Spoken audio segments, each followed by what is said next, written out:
it was a relationship of representation and participation. In the same way that to pray is to represent and to participate, to love the poor is to pray and to represent and participate. But suffering is also a space for, dare I say it, for mystical, ontological union with the Son through the Spirit. Knowledge is a relationship between the knower and the known. Knowledge, yada, is intimate and erotic. The Blessed Mother says to the angel, I cannot be pregnant, for I have known no man. Adam knows Eve and she bears him a child. It's an intimate and erotic relationship that bears new life. And I came to know Jesus. That right there, the thing you just said, that knowledge is a relationship between the knower and the known. Like, I think that is at the core of everything that you're trying to get to, because that is precisely the idea of knowledge that modernity has rejected. Yes, that knowledge is a relationship between the knower and the known. Absolutely. And the reason it rejects it is that if knowledge is based on a relationship between the knower and the known, then we cannot control it and manipulate it and use it to our advantage. Yep. It falsifies the idea that knowledge is power. Yeah, absolutely. I couldn't agree more.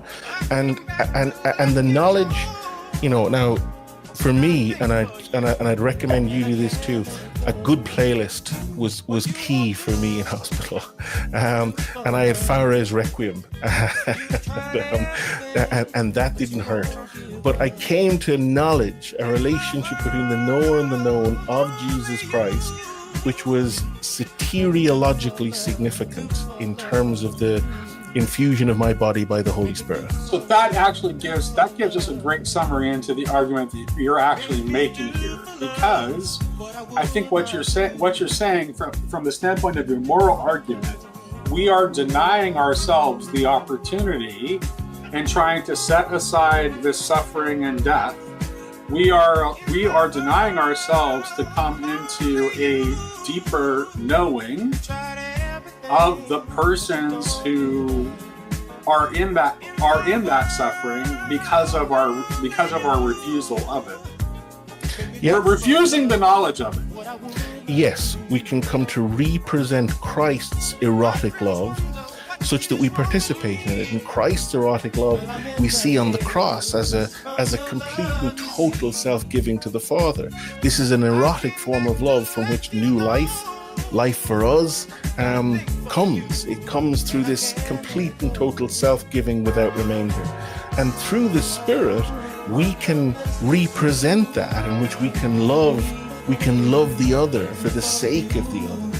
And this involves a complete and total self-giving without remainder. And like the love, the intra-Trinitarian eros that it's mirrored upon, it too can be creative and is at its most representative when it is creative. And so when sex happens in this fashion, it's not just licit, it's a participation in intra-triune eros. Therefore it is a soteriologically significant act. It's an act wherein the Holy Spirit is the transcendent third in our sexual union with the other.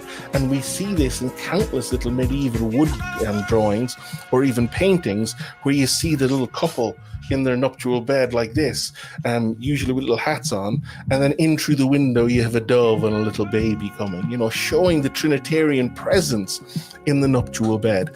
But again, concupiscence is very, very real. We need to look at good sex as a participation in the triune life through representation of the complete self-giving of the Son, something that's only possible by the power of the Holy Spirit, and then contrast that, or be aware at least of the tendencies for us to, driven by concupiscence, to seek our own gratification rather than the good. Right. A lot of the times it'll be driven by this eros that is not like the divine eros, this fallen eros. Yep. And the other thing I want to talk about is, have you ever, my friend Dr. John Vervaeke, he has this excellent part of Awakening to the Meaning Crisis where he talks about the difference between eros and agape. So he actually does a better job of explaining agape than a lot of Christians do.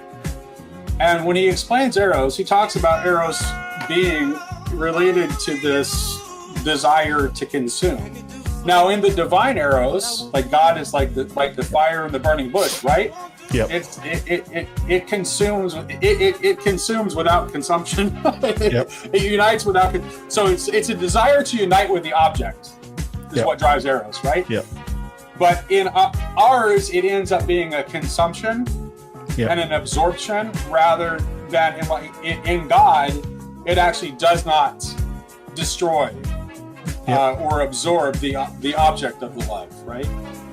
And Yep. and I think that and when he talks about agape essentially being the kind of self-sacrificial love that creates persons, and he uses parental love as an example, which is why we talk about God the Father. So I think when we're talking about love, like the kind of love that distinguishes, the kind of love that is God, that we use to equate with God, right? When we say that God is love, what we're talking about is a kind of love where eros and agape are never separated from each other.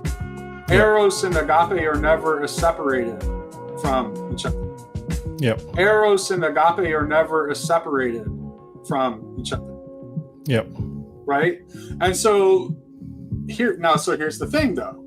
The question then becomes, if that's the case, then the question becomes, are the only instances